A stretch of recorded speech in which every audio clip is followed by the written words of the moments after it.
São 8 horas e 45 minutos. Nós vamos trazer uma entrevista diferente agora aqui no Jornal Gente. Para isso, eu vou chamar o nosso colega Guilherme Macalossi, da Rádio Bandeirantes de Porto Alegre, lá no Rio Grande do Sul, que foi quem sugeriu para nós essa conversa e vai apresentar o nosso entrevistado. Macalossi, sempre bem-vindo por aqui. Tá frio aí no sul, hein? No Pulo do Gato hoje eu falei que estavam 10 graus no sul do país no comecinho da manhã. Bom dia, Macalossi. Bom dia, Pedro. Bom dia, Cláudio. Bom dia, Thaís, aos nossos telespectadores e ouvintes. A gente está naquela estação do ano em que a gente começa o dia com alguns casacos e termina sem nenhum, né? A gente vai ficando que nem tipo uma cebola aqui no Rio Grande do Sul. Mas o dia está lindo aqui na capital. É um dia de sol muito bonito. E vamos falar de pauta internacional, porque depois desse primeiro contato entre o presidente americano Donald Trump e o presidente brasileiro Luiz Inácio Lula da Silva por telefone, o presidente americano designou o chefe da sua diplomacia, o secretário de Estado Marco Rubio, para ser o negociador direto com o Brasil. E vamos tentar entender o personagem com uma figura que o conhece bem. Nós estamos falando do nosso convidado, o cientista político Márcio Coimbra, que é CEO da Casa Política, e também com passagens pela Apex Brasil e pelo Senado Federal, além de uma longa trajetória em think tanks ao redor do mundo. Márcio, é um prazer tê-lo aqui conosco. Muito bom dia.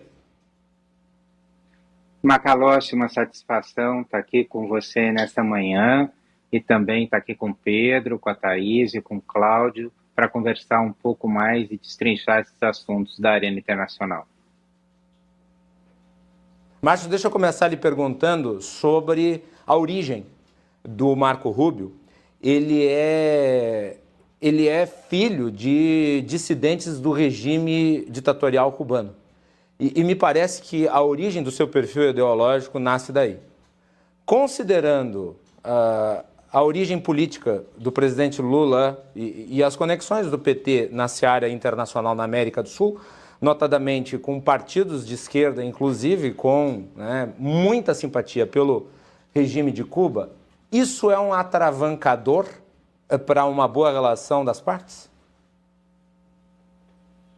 Bom, vamos lá, Guilherme, vamos tentar entender esse cenário, porque ele tem duas frentes. A gente precisa primeiro entender o secretário Marco Rubio como ele é, uma pessoa com o seu histórico, que tem uma resistência muito grande com a esquerda em função do seu passado, em função dos seus pais serem dissidentes cubanos, em função dele ter sido eleito com essa plataforma na Flórida, eleito senador, né?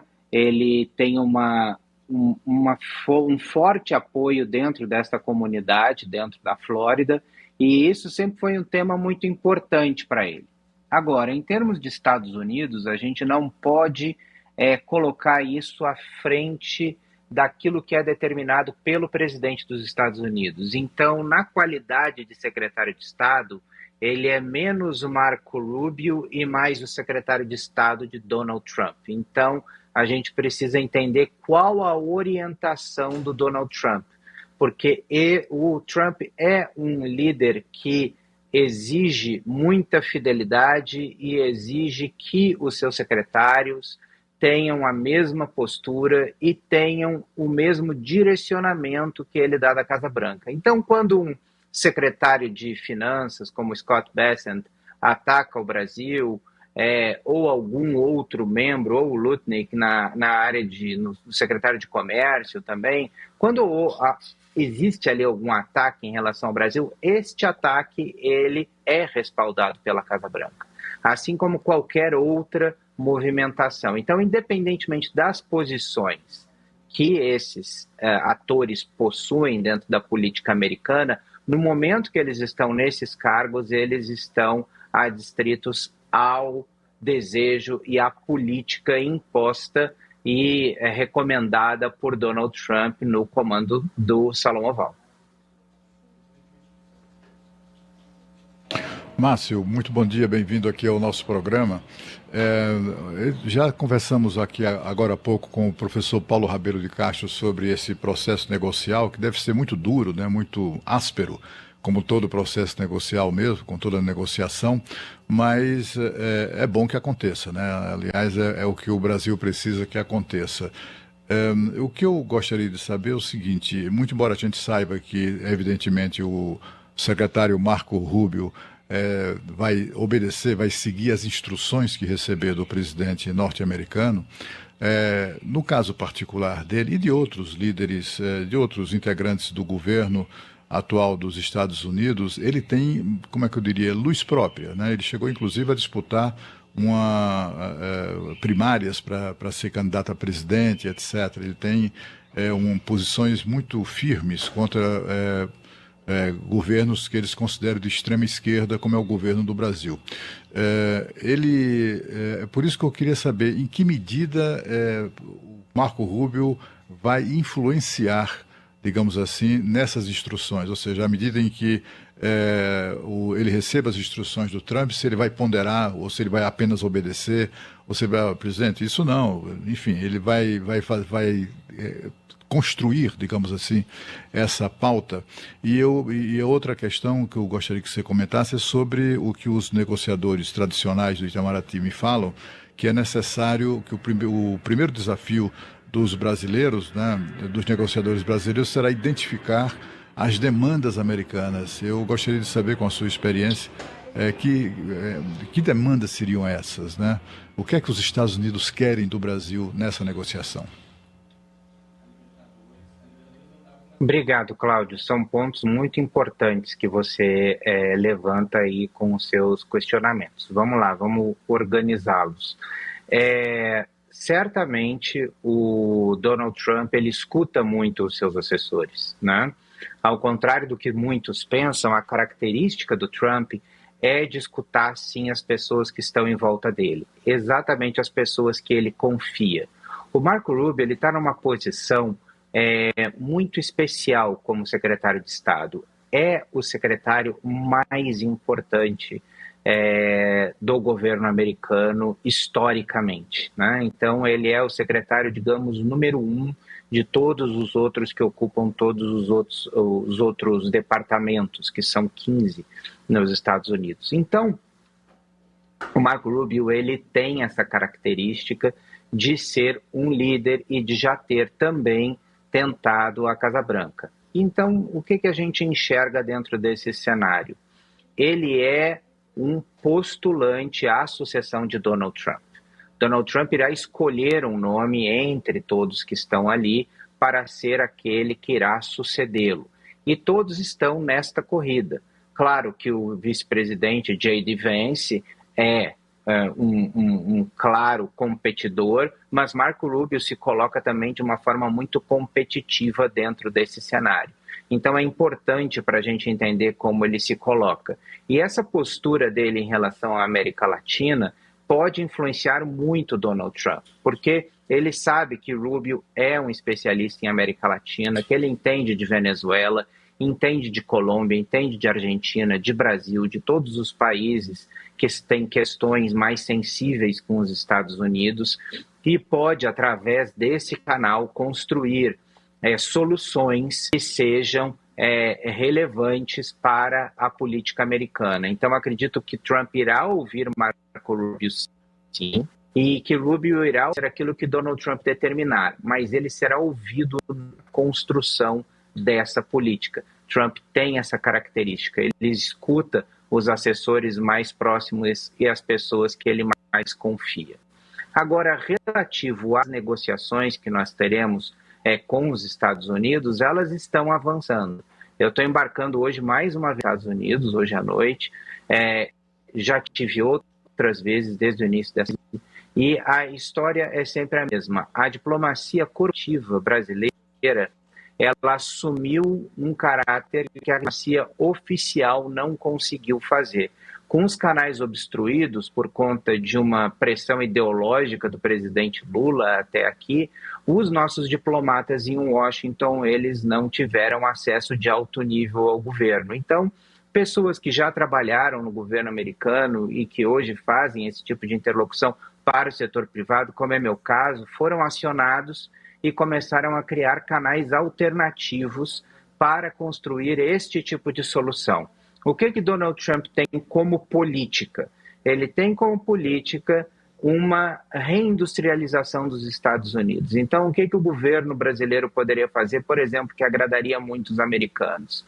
O Brasil financiar a construção, por exemplo, de indústria brasileira nos Estados Unidos. Por exemplo, o Brasil apoiar a construção de uma fábrica de peças de reposição da Embraer em algum estado que fosse importante para o Donald Trump, como, por exemplo, a Pensilvânia.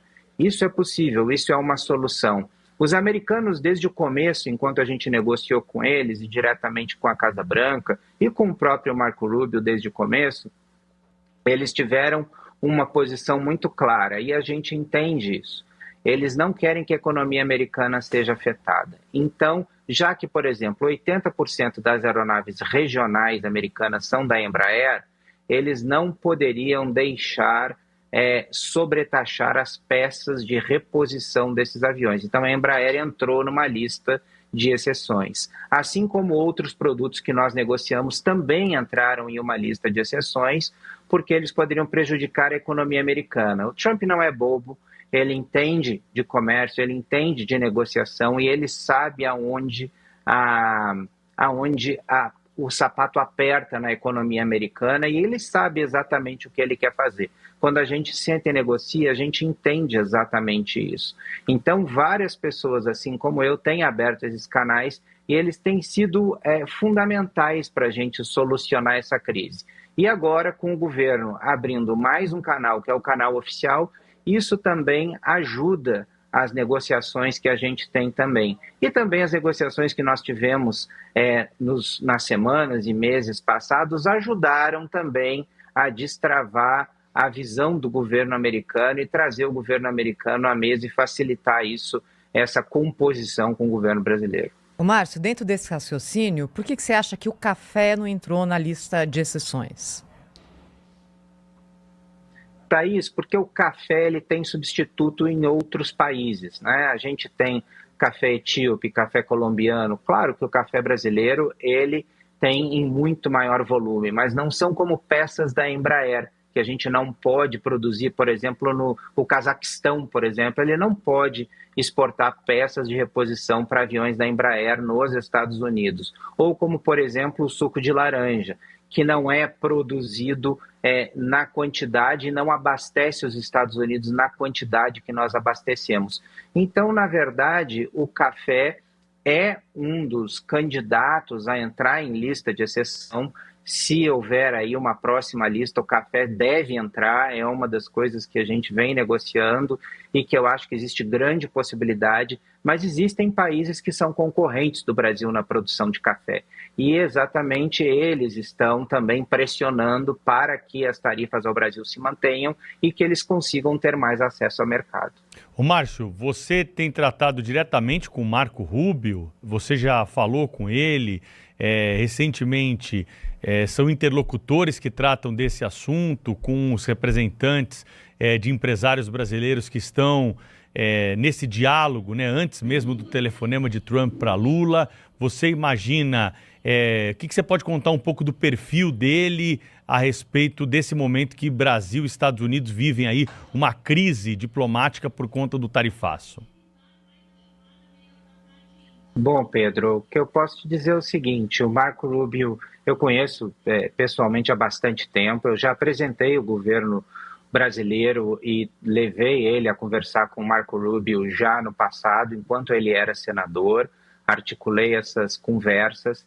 Ele conhece demais o Brasil, ele é alguém que é muito simpático aos brasileiros, até porque existe um voto brasileiro na Flórida que é depositado no Marco Rubio, né? Muitos brasileiros lá são, a maior parte que estão na Flórida ali são republicanos, e eles votam no Marco Rubio. Então ele tem uma base eleitoral brasileira, ele conhece bastante o Brasil, ele entende de Brasil, ele sabe do que a gente está falando, e ele tem uma posição muito clara, política, em relação ao país. Mas ele entende também que a gente está diante de negociações que são importantes. Eu estive com ele já no começo dessa crise toda.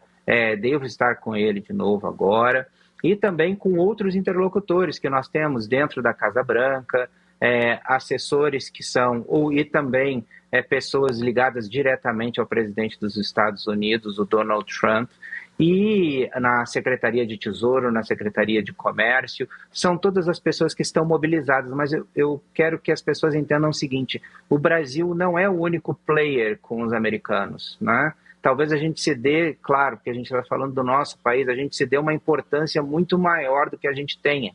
Afinal de contas, existem vários outros países com peso também muito maior na economia americana com quem eles estão negociando, com quem eles estão lidando, como, por exemplo, a Índia e outros players que têm posições importantes geopolíticas, com peso geopolítico muito maior que o Brasil, e isso entra no tabuleiro. E países também que não cortaram relações diplomáticas tacitamente, né, com os Estados Unidos, como o governo Lula fez desde o começo. Então, eles já estavam na frente, eles já estavam negociando, eles já estavam criando linhas de contato diretamente com o governo americano, e isso ajudou bastante. Mas agora, com o Brasil restabelecendo um diálogo, acredito que isso possa fortalecer, em função disso que eu estou voltando a Washington essa noite, e a gente espera que a gente consiga destravar esses mecanismos, porque eles são muito importantes para a indústria, para o emprego no Brasil, e é isso que a gente visa, né? Que a nossa economia e os empregos brasileiros aqui não sejam perdidos. Guilherme Macalossi, deixo para você se despedir do convidado que você trouxe aqui para o Jornal Gente, Macalossi. Obrigado, professor Márcio. Esperamos aí que a viagem aos Estados Unidos seja proveitosa para o Brasil como um todo, e agradecemos a sua participação aqui na Rádio Bandeirantes e da Band News TV. Eu que agradeço, Macalossi, a satisfação e a honra de ser convidado para estar aqui conversando com vocês. Eu espero realmente que o Brasil consiga passar e vencer esse período difícil, e que nós possamos, a curto prazo, já conseguir uma normalização das nossas relações comerciais com os Estados Unidos. Deixo também aí o meu abraço para o Pedro, para o Cláudio e para a Thaís. Um grande abraço e muito obrigado. Obrigada, professor. Professor Márcio Coimbra, CEO da Casa Política, falou ao vivo aqui no Jornal Gente. Faz um breve intervalo e volta rapidinho. Rede Bandeirantes de Rádio.